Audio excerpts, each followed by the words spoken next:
निलंग्याचा स्वाभिमान दाबण्याचा, निलंग्याचा सन्मान दाबण्याचा बाबळगावच्या माणसाला बिलकुल सांगणार, या आमच्या बहिणीचा आशीर्वाद, या आमच्या भावाचा आशीर्वाद आमच्या पाठीशी असल्यानंतर किती पैसे लावायचे तेवढे लावा, किती ताकद लावायची तेवढी लावा, किती पैसे लावायचे तेवढे लावा, किती ताकद लावायची लावा. ते कोण तर म्हणते ना, हे निलंगा आहे.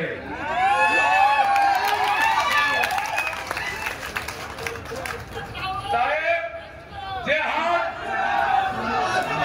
हात नम्रतेने वागतात, नम्रतेने राहतात, त्यांना माझा जुना रूप माहित नाही. मला सगळेजण म्हणतात, भैया कधी आक्रमक होणार, कधी बोलणार. मी म्हटलं अरे शांत राहा, शांत राहा, शांत राहा. पण बाबळगावच्या माणसाला सांगायचंय, इथून पुढे निलंगा मतदारसंघाच्या स्वाभिमानाला खेटायला जाऊ नका.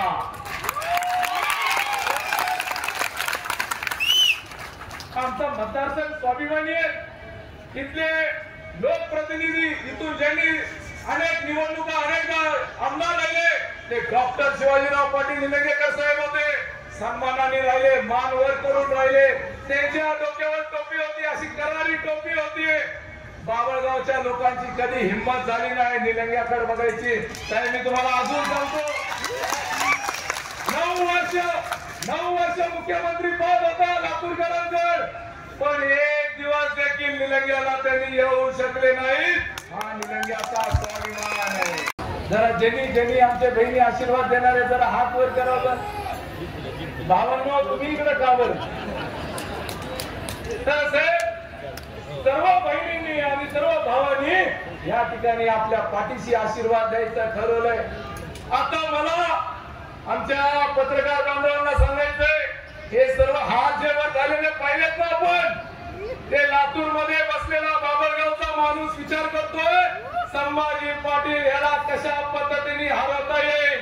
मला बाबळगावच्या माणसाला आवर्जून सांगायचंय, विकासाच्या बाबतीमध्ये तुम्ही आमच्या सोबत तुलनाच करू शकत नाही. आमच्या 25% देखील विकास करून दाखवला असेल तुमच्या स्वतःच्या भागाचा. आज मी माझ्या निवडणुकीतून माघार घेतो.